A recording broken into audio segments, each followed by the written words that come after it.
Olá, tudo bem? Bem-vindo ao canal Viver de Renda. Se inscreva no canal, deixe seu like, compartilhe com os amigos. Nos acompanhe no Instagram Viver de Renda Canal, no nosso novo canal aqui no YouTube, o Café com Ações.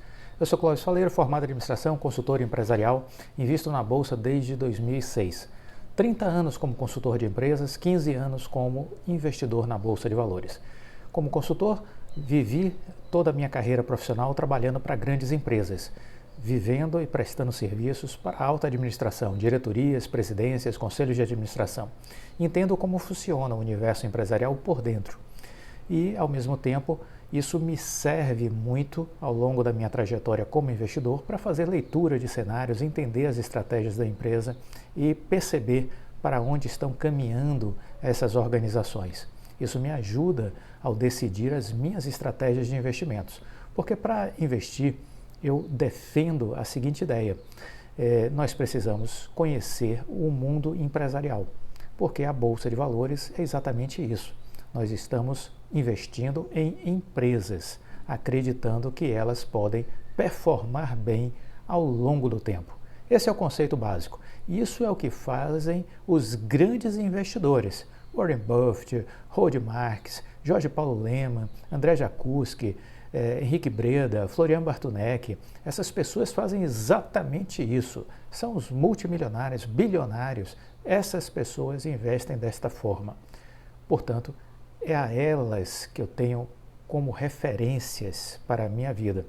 Elas são as minhas referências enquanto grandes investidores. Procuro copiá-los, procuro seguir as suas ideias, entender o seu pensamento e ir atrás.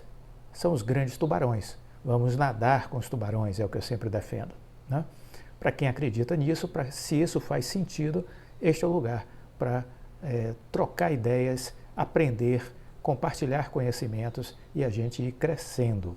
Essa é a expectativa que a gente tem quando criou o canal Viver de Renda. São mais de 670 vídeos já publicados. Maratone todos. Isso vai mudar a sua forma de pensar, sua forma de agir, vai ajudar você a construir estratégias vencedoras, escolher poucas e boas empresas para investir. Deixe o seu like e compartilhe com os amigos. Bom, estamos no sábado, estamos fazendo o segundo vídeo de hoje, é o nosso estudo de caso da Oi, mas eu quero fazer uma abertura comentando sobre o momento da Bolsa, né? Estamos vivendo uma forte correção na Bolsa de Valores, estamos vivendo uma forte correção. E o que isso significa, né? O que será daqui para frente? Qual a expectativa que nós temos? Em primeiro lugar, a gente precisa entender que a renda variável tem esse nome exatamente porque ela varia, sobe e desce, sobe e desce. Isso é renda variável. Eu não tenho um preparo emocional para lidar com essas flutuações. Renda fixa, caderneta de poupança, título de capitalização. Isso aí foi criado exatamente para quem quer uma vida tranquila, sem sobe e desce. Mas, se você quer obter resultados crescentes, resultados exponenciais, o único lugar que lhe permite isso é a Bolsa de Valores. Ponto. Muito bem. O que pensar desse momento? Eu procuro me afastar do ruído do curto prazo, que Bolsa, a ideia é essa, que você tem o curto prazo e o longo prazo. O curto prazo eu costumo dizer que é uma fotografia, muda ao sabor do vento, muda de manhã, de tarde, já é outra fotografia. Na mesma manhã pode ter várias fotografias, então é como se fosse uma selfie. Vai depender da luz, vai depender da roupa que você está usando, do ambiente em que você está. Tudo influencia na sua foto, no curto prazo. Tudo influencia o curto prazo. E o longo prazo? O longo prazo é um filme, ou seja, é uma sucessão de momentos. Existem momentos bons, momentos ruins, mas é o longo prazo que nos interessa. A Bolsa, no longo prazo, sempre caminha para o alto. Isso é histórico. A Bolsa, no longo prazo, sempre caminha para o alto. Óbvio que eu preciso estudar, identificar poucas e boas empresas para investir e preciso aproveitar as tendências. Entrar em tendências de alta. Isso faz toda a diferença. Toda a diferença. Mas o que é que eu estou olhando neste momento com relação a essa correção? Isso é importante, porque a Oi também está corrigindo, né? A Oi teve uma grande desvalorização desde que apresentou o seu plano estratégico. Então vamos evoluir o raciocínio sobre isso. Bom, o que eu olho quando eu observo a Bolsa é que houve um lucro no segundo trimestre, abril, maio, junho, no segundo trimestre, houve um lucro das empresas listadas na Bolsa de Valores. Esse lucro disparou 1.615% no acumulado. 1.615% no acumulado. Foi a alta do lucro das empresas que são listadas no seu conjunto na B3. Ora, o avanço da vacina e a reabertura das economias em todo o mundo abriram espaço para uma forte alta no lucro das empresas brasileiras listadas na Bolsa de Valores. Fato. Temos que olhar os fatos, né? Esquecer os boatos, olhar os fatos. As companhias não financeiras, se a gente retirar os bancos, as companhias não financeiras da Bolsa tiveram um crescimento de 1.026% no lucro. Se considerarmos as financeiras, a alta foi de 1.615%. Se tirarmos os bancos, a alta do lucro foi de 1.026% no seu conjunto. Isso comparado com o igual período, com o segundo trimestre de 2020. E aí o que a gente entende? A gente entende que a recuperação das empresas brasileiras está indo muito bem, a economia brasileira também está ajudando a um crescimento mais forte, e o que a gente percebe é que o lucro do segundo TRI foi muito positivo para a grande maioria das empresas. Isso se reflete nas suas ações, deveria se refletir, mas não é o que estamos vendo neste momento. Neste momento estamos vendo uma queda. Essa queda se deve a quê?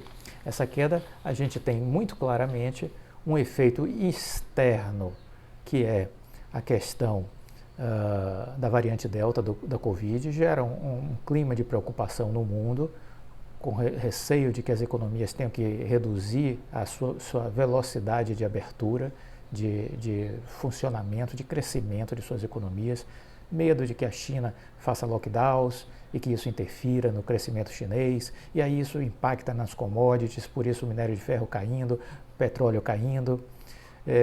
Então essa é a questão que predomina lá fora, de ruído. O que é que o Goldman Sachs diz, que é um banco de investimentos americano que eu procuro seguir sempre os seus relatórios? Não é algo para se preocupar. Essa é a análise do Goldman Sachs. É um ruído de curto prazo. Em longo prazo, ainda para este ano, as economias vão retomar seus crescimentos. Essa questão da variante Delta não chegará a ser algo que vai preocupar. As vacinações estão crescendo e com isso as economias vão se retomando. É isso que o Goldman Sachs analisa e é isso que eu compartilho também. Acredito nesse cenário. Bom, essa é a minha crença. Partindo daí, o que temos internamente? Alguns ruídos no cenário político-econômico. A nossa política sempre perturba a economia brasileira, mas isso não é de hoje, né? Isso já de muito tempo. Sempre foi assim e temos que nos acostumar. O Brasil é assim. Os políticos não têm leitura econômica, os políticos não têm inteligência econômica, né? Então eles perturbam o ambiente econômico. Naturalmente eles fazem isso. Temos dois pontos que estão perturbando o ambiente econômico em relação aos investidores. Quais são? O aumento do Bolsa Família, porque tem uma corrente política querendo que este aumento aconteça por fora do teto dos gastos públicos. E o teto dos gastos públicos foi uma das coisas mais importantes que o Brasil teve do governo Temer para cá, que freia a gastança patrocinada pelos políticos brasileiros. Então essa é uma questão que causa ansiedade junto aos investidores. Uma outra coisa é a questão dos precatórios.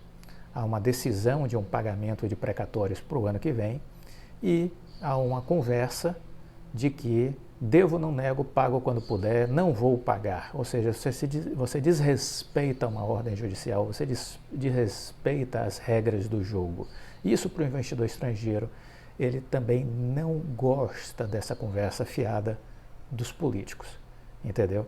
Não gostam desse tipo de conversa. Se isso for levado à prática, a quebra do teto dos gastos, seja via Bolsa Família aumentando, seja precatórios não pagando, isso vai gerar sim estremecimento por parte dos investidores. Ponto. É isso que está acontecendo. É isso que a gente precisa entender. Tecnicamente, o que é que a gente percebe? A gente percebe o seguinte: se olharmos o gráfico da Bolsa desde o início do ano, vamos ver que no dia 8 de janeiro nós fizemos uma máxima histórica. Quem assiste os vídeos do canal deve se lembrar que nesse dia, nesse período, eu comecei a dizer, olha, nós vamos passar por uma correção. Vamos passar por uma correção, porque historicamente, início de ano, acontece uma correção mais profunda na Bolsa Brasileira. Isso é muito comum a partir de fevereiro até o mês de abril, maio, e não deu outra. Nós saímos de 125 mil pontos, quando deu a máxima histórica, e aí a gente foi bater lá no fundo em 110 mil pontos no dia 26 de fevereiro. Então veja que foi rápido, em 30 dias praticamente, saímos de 125 mil pontos e fomos a 110. Quando chegou em 110 mil pontos, nós fizemos um movimento de subida e depois caímos de novo e batemos de novo nos 110 mil pontos. Para quem entende um pouco sobre análise gráfica, percebe que aí acontece um fundo duplo. Duas vezes a ação bateu nos 110 mil pontos, na região de 110 mil pontos e reagiu. Ora, isso significa o quê? Os investidores estão dizendo, olha, daqui não vai passar. Existe uma pressão para que suba. E aí nós iniciamos, a partir desse segundo toque em 110.600 pontos, em 8 de março, a gente reiniciou uma trajetória de alta. E essa trajetória de alta fez com que nós rompêssemos aquela máxima histórica de 125 mil pontos.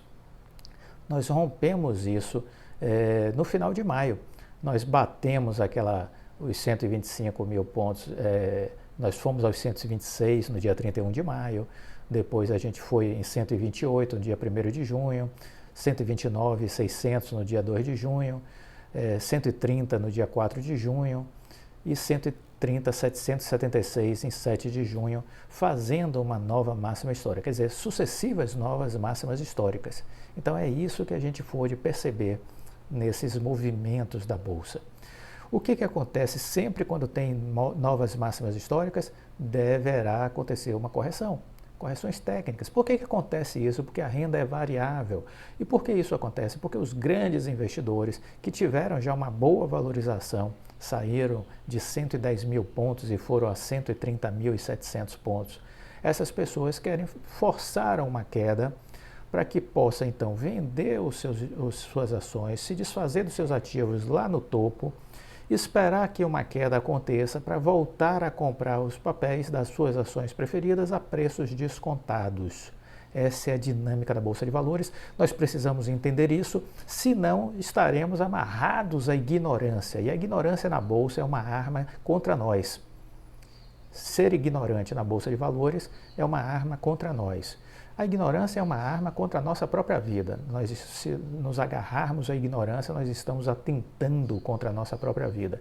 Na Bolsa, é um risco mortal, porque você pode quebrar, você pode perder todo o seu dinheiro na Bolsa a partir do momento que você não consegue entender qual é a dinâmica e a lógica da Bolsa de Valores. Certo? Então, não se permita cultivar a ignorância, nem na vida, muito menos nos investimentos. Muito menos nos investimentos. Então, a partir daí, vem também uma força de venda na Bolsa, que é para fazer uma correção técnica. Quanto tempo dura essa correção técnica? Depende. Nós temos dois alvos, aí eu procuro fazer também uma outra leitura gráfica, que é muito simples de fazer, que é usar os conceitos de Fibonacci. Procurem pesquisar sobre Fibonacci no Google. Os preceitos de Fibonacci, as ideias de Fibonacci, elas de fato se ajustam como uma luva à Bolsa de Valores. Então, quando a gente vai fazer a retração de Fibonacci, pesquise isso, você vai perceber que nós tínhamos um primeiro alvo de correção de Fibonacci em 62%, que nós já tocamos essa região, que é por volta aí de 116.400 pontos. 116.400 pontos. Se tocou essa região, reagiu e está agora oscilando nessa faixa. Né? Já chegou a 116.300, subiu um pouco, foi a 117. Estamos aí oscilando, margeando essa retração de Fibonacci de 62%. Se não sustentar nessa região, o que acontece? Cai para o segundo alvo de retração de Fibonacci, vai cair para o segundo alvo de retração, que eu estou olhando aqui a leitura gráfica, seria aos 78%. Isso significa o quê? Uma região próxima aí de 113.500 pontos. 113.500 pontos. Então, este momento da Bolsa nos remete a essa ideia de que sim, estamos numa correção técnica. Essa correção técnica é baseada não só numa correção do ponto de vista de simplesmente desfazer o papel, mas há também rumores e expectativas que reforçam essa correção. Elas estão acontecendo, essas correções estão acontecendo em todas as ações, quase todas as ações estão vivendo momentos de correção, e pode ir até onde, se não sustenta nessa faixa dos 116 mil, vai até a região de 113.500. E aí pode fazer um fundo para que se estabeleça uma retomada de alta, buscando que um primeiro alvo a ser buscado será os 126, 127 mil pontos. É isso que eu faço de leitura com relação à Bolsa de Valores nesse momento e que eu procuro aqui compartilhar com vocês, para que vocês tenham esse entendimento, tenham essa visão de cenário para entender a situação das suas escolhas na Bolsa de Valores. Você deve ter uma carteira de ações e você precisa avaliar esse cenário. Há momentos que o Warren Buffett diz o quê? Há momentos que o melhor a fazer é não fazer nada. O melhor a fazer é não fazer nada.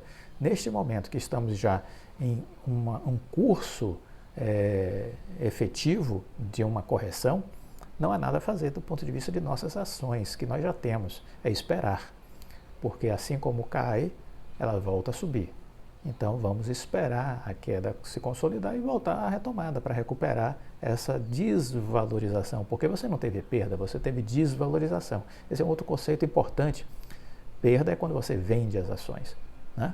Aí é perda, mas o que está acontecendo agora na sua carteira é uma desvalorização. Vamos aguardar. Qual é a tendência de longo prazo da Bolsa? É de alta. Qual a expectativa com relação ao resultado das empresas para o terceiro e quarto trimestre? De alta. Os resultados continuarão vindo fortes, né? Então vamos aguardar, vamos ter paciência. A Bolsa exige calma, disciplina e paciência. Calma, disciplina e paciência. Muito do sucesso da Bolsa se depende desse equilíbrio, dessa nossa mentalidade. Disso depende o nosso sucesso. Vamos aprender essas coisas, né? Está gostando do vídeo? Deixa o like, compartilhe com os amigos, né? Vamos fazer a corrente do bem para que o canal cresça e atinja mais pessoas, porque eu vejo que nós dobramos nos últimos 3 anos o universo de pessoas que estão na Bolsa. Por outro lado, a grande maioria absolutamente, e eu diria absurdamente despreparada. Despreparada. Não sabe para onde vai, não sabe o que fazer. E isso é um risco gigantesco, porque as pessoas de fato podem perder dinheiro. Com relação ao Oi, vivemos também esse momento de correção. Movimento que começa mais forte a partir da revelação, da divulgação do plano trienal, né, de 2022 a 2024, não fez o menor sentido essa queda. Movimento puramente especulativo. Por quê? Porque a empresa hoje, Oi, está muito melhor do que há um ano atrás. Então, qual é a expectativa? A expectativa é que ela cresça cada vez mais e ela está provando que está crescendo. Os seus riscos estão todos sendo mitigados, né? Os seus riscos estão todos sendo mitigados. A empresa está no último capítulo do seu livro Recuperação Judicial, está prestes a sair. Quais são as expectativas? Novembro deste ano, a Oi deve sair da recuperação judicial, é o meu cenário A. E qual seria o cenário B? É que a partir de fevereiro ela dê entrada na recuperação judicial. Ou novembro ou fevereiro. São os dois cenários que eu trabalho. Novembro de 2021 ou fevereiro de 2022. Vai depender apenas do quê? Do CAD. O CAD vai autorizar a venda da Oi Móvel. Só não sabemos ainda se será no prazo normal, protocolar, de novembro deste ano, ou se ele pedirá acréscimo de prazo e aí ficará para fevereiro. Mas são essas duas datas que eu trabalho. Cenário A, novembro. Continuo sendo otimista, porque eu sou otimista por natureza. Então eu continuo sendo otimista. Novembro é o meu cenário A e o cenário B, fevereiro, para que o CAD se manifeste e a Oi dê entrada no processo de encerramento da recuperação judicial. Isso acontecendo, entramos em voo de cruzeiro, porque a empresa se libera das amarras que estão prendendo ela na Bacia das Almas. A Oi está na Bacia das Almas. Por que ela está lá? Porque todas as empresas em recuperação judicial ficam na Bacia das Almas. Todas, sem exceção. Então, basta olhar todas elas. Já fizemos vídeos aqui, maratone os vídeos do canal, importante, para entender, né? Lembrando do Anderson Prudêncio, que contou que recomendou uma amiga ver os 650 vídeos, já aumentou, viu, Anderson? Está mais de 670 agora. E ela disse que não tinha tempo. Então, se você não tem tempo, eu lamento por você. Você é o grande prejudicado se você não tem tempo para investir em adquirir conhecimento, em ver a experiência de outras pessoas. Então, a única pessoa a descer a ladeira é você, né? Porque eu sempre procurei ter meu tempo e utilizá-lo de forma inteligente, seguindo as pessoas certas. Não seguir na multidão, porque na multidão tem um monte de gente ignorante, estúpida, imbecil. Não adianta seguir esse zum de rede social, de internet, de Telegram, de Instagram, de Facebook, entendeu? De WhatsApp, porque a grande maioria é cego nesse mundo aí. Não sabe nem para onde vai, para onde está soprando o vento. Portanto, fique livre das redes tóxicas. Muita gente burra, muita gente ignorante, muita gente que não tem conhecimento mesmo. Não tem conhecimento. Não entendeu até hoje o que é Bolsa de Valores. Aí você tem que seguir quem? Vai ficar ouvindo esse blá blá blá dessa turma? De forma alguma. Procure estudar a empresa, entender como é que está a empresa, porque a ação é reflexo da empresa. Tá diferente, o valor da ação está lá em cima, o preço está embaixo, não interessa, em algum dia o preço vai buscar o valor. Isso eu já aprendi e estou compartilhando o que eu já aprendi com vocês. Então não se perturbem com o preço na Bacia das Almas, porque esse preço vai subir, vai procurar o valor da empresa. E o valor da empresa está crescendo. Ela deve sair da recuperação judicial com um valor na casa de 30 bilhões de reais. Estou falando de valor patrimonial. Naquela conta de padeiro simples, a gente chega a R$5 o valor da ação num preço justo, se a gente considerar o valor patrimonial. É só isso? Não, tem o fluxo de caixa da empresa. A empresa está dizendo que em 2024 ela vai estar tendo receitas na ordem de 15,5 bilhões na nova Oi. E sem considerar os dividendos que vai receber da Vital, sem considerar os dividendos que vai receber da Vital, que com os dividendos podemos estar acrescentando aí mais 1,5, 2 bilhões por ano em dividendos, né? Então vamos ficar de olho nisso, é isso que nos interessa. E a Vital? A Vital vai crescer de valor, provavelmente a gente vai chegar aí em 2024, final de 2024, a Vital, que no leilão que foi vendida a participação para o BTG, ela saiu pelo preço de 22,3 bilhões. Em 2024, o Rodrigo Abreu fala em 54 bi, que para mim é um valor conservador. Eu enxergo a Vital acima de 70 bilhões. Acima de 70. Isso se traduz em valor, obviamente, para as ações da Oi. Isso se traduz em valor para as ações da Oi. Os 42%, 42,1% da Oi vão representar mais de 22,7 bilhões. Entendeu? Então, considerando aí o valor mínimo que o Rodrigo Abreu estipulou de 54. Então veja, é importante entender tudo isso, é importante entender esse potencial que a empresa tem de crescimento, enxergando o seu valor, né? Esquece essa bobajada de preço. Preço não nos interessa, estamos numa recuperação judicial, uma empresa na Bacia das Almas e o preço da ação é irrelevante, salvo se for para fomentar um processo de investimento. Você está vendo um preço muito baixo de graça e que você reforça sua estratégia de investimento, se você acredita no caso, no case. Isso que é importante ter claro, né? Tudo é estudo. Estudo. O estudo é que nos dá tranquilidade. A gente tem que entender isso e investir para o longo prazo, investir porque a coisa não vai ser da noite para o dia, é um processo, é um caminhar. Mas lembre-se, Magazine Luiza era uma empresa considerada um lixo em 2015 pela grande maioria das pessoas que estavam nos fóruns, nos chats de internet, de rede social, analista de banco, de corretora, considerava a Magazine Luiza um lixo. De 2015 para 2021, ela teve um crescimento de 78.000%. Ok? 78.000%.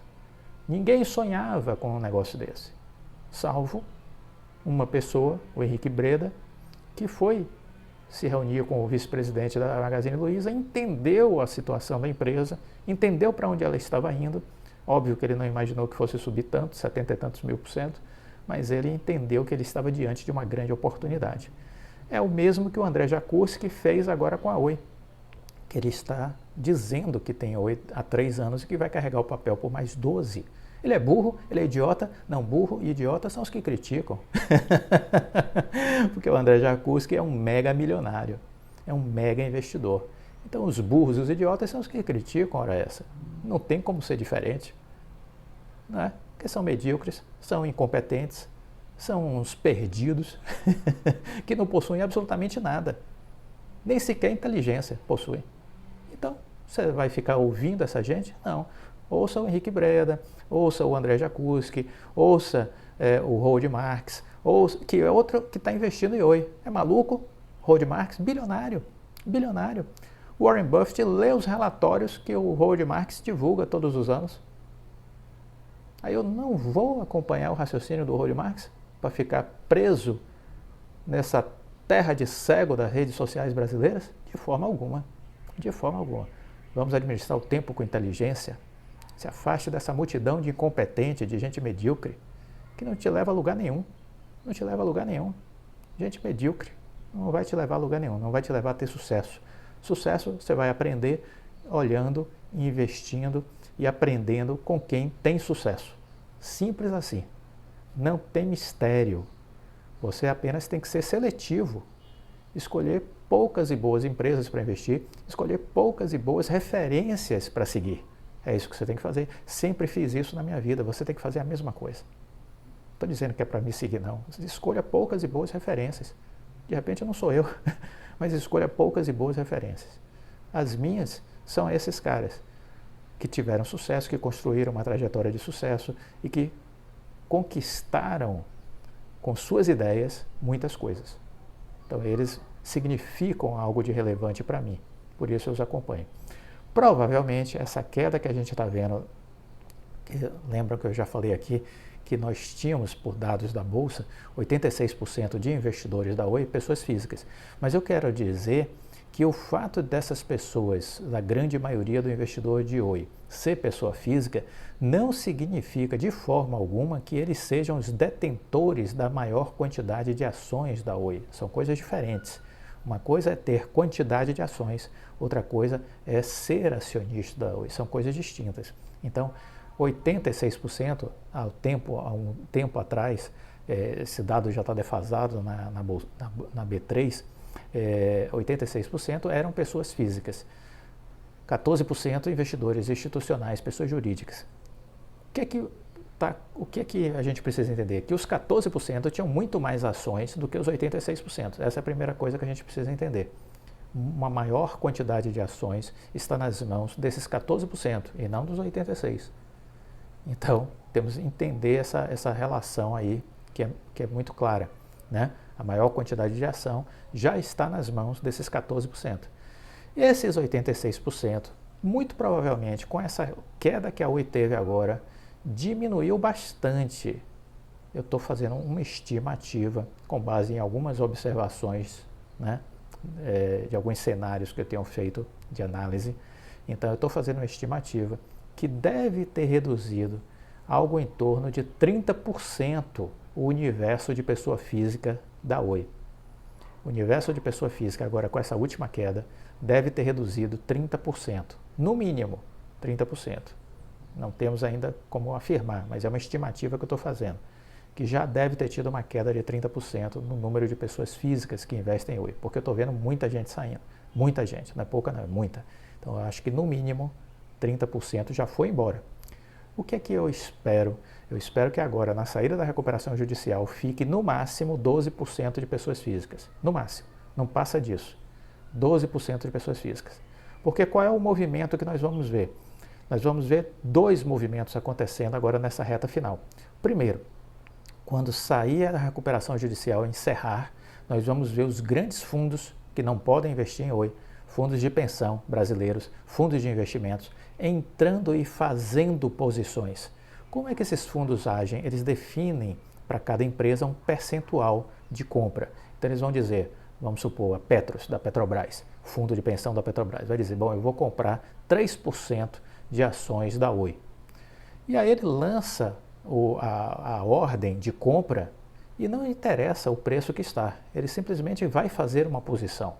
Ele não está olhando o preço, ele vai fazer uma posição, 3%. Então ele vai lançar a ordem de lá, nas corretoras que eles estiverem usando, até fechar esse lote de 3%.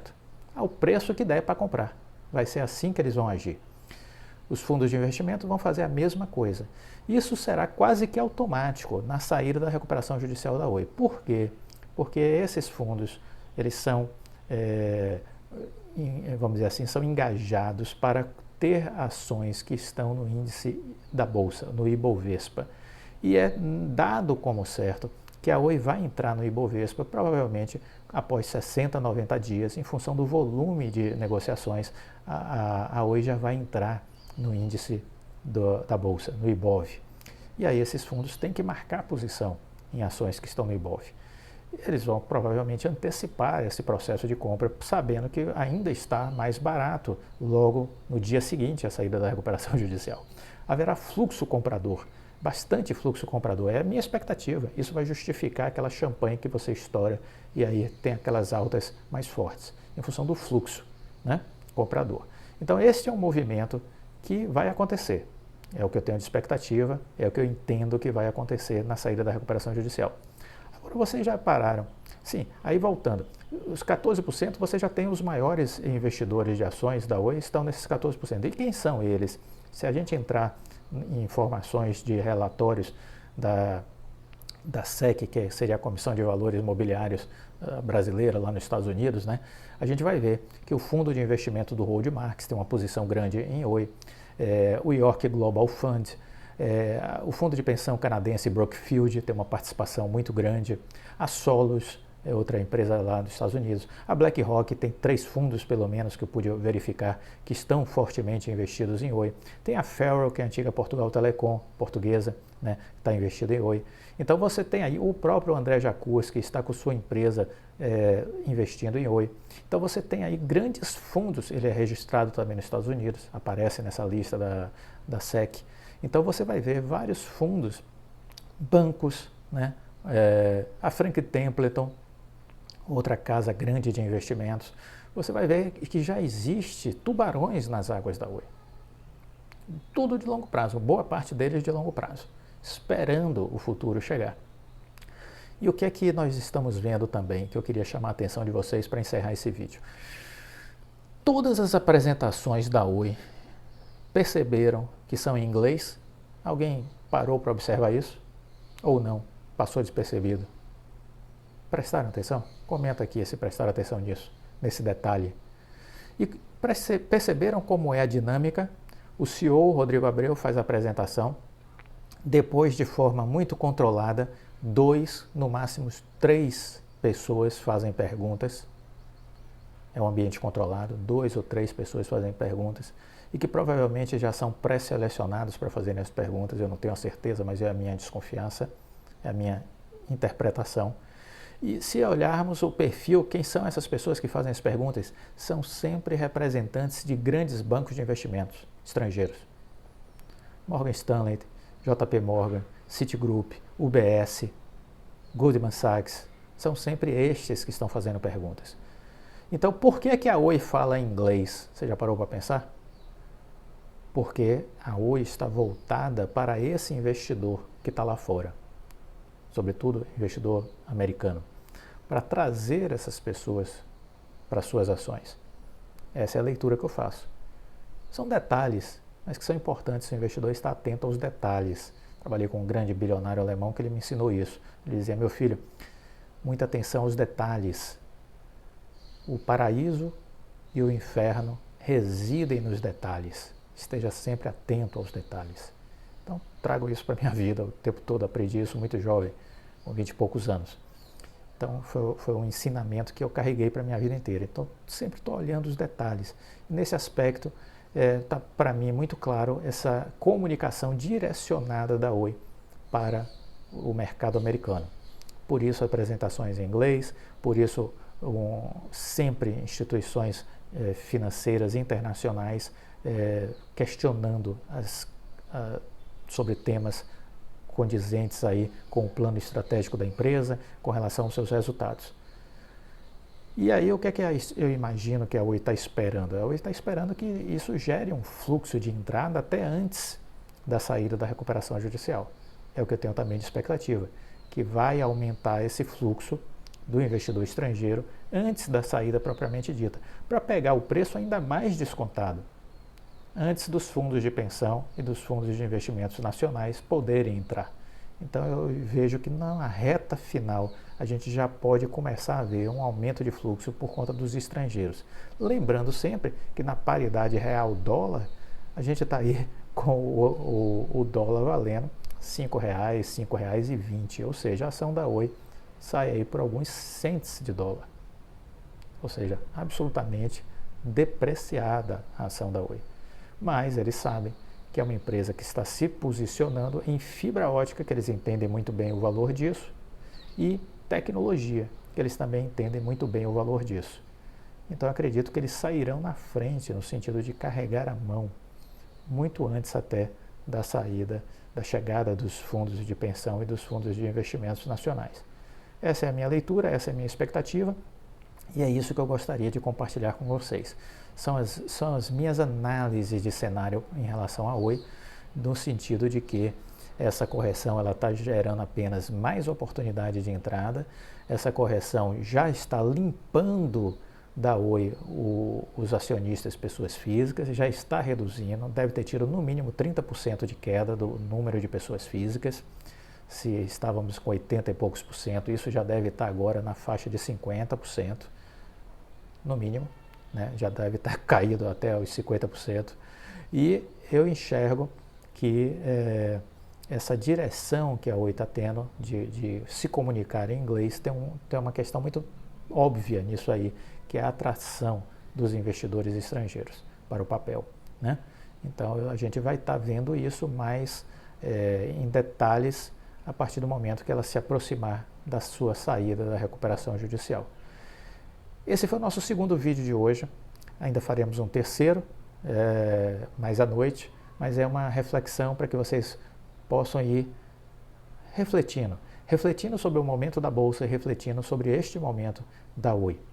Não vejo nenhum problema com relação à empresa, muito pelo contrário, a empresa está construindo cenários de soluções dia após dia. E para mim, me interessa apenas a empresa. Não fico preocupado abrindo o home broker para ver se a Oi subiu 1%, 2%, se caiu, não me interessa. Eu poderia estar ganhando dinheiro com outra empresa, claro, mas eu também estou.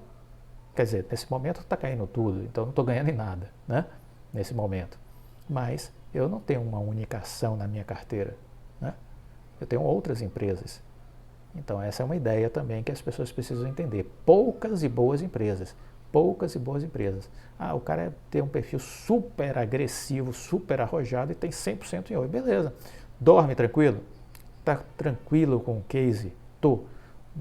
Dorme, tem alguma preocupação, insônia, estresse? Não, nada. Feliz da vida. Dormindo como um bebê. Maravilha. É a sua estratégia. Não existe receita de bolo, entendeu? Não existe essa coisa de, tem que fazer isso, tem que fazer aquilo. Quem que disse que tem que fazer isso, tem que fazer aquilo? Não, quem decide é você. Você decide. Agora, com base em ideias, em estudos e não com base em blá, blá, blá. Isso que é importante. Bom, gostou do vídeo? Deixa o seu like, compartilhe com os amigos. Fica com Deus e até a próxima. Tchau.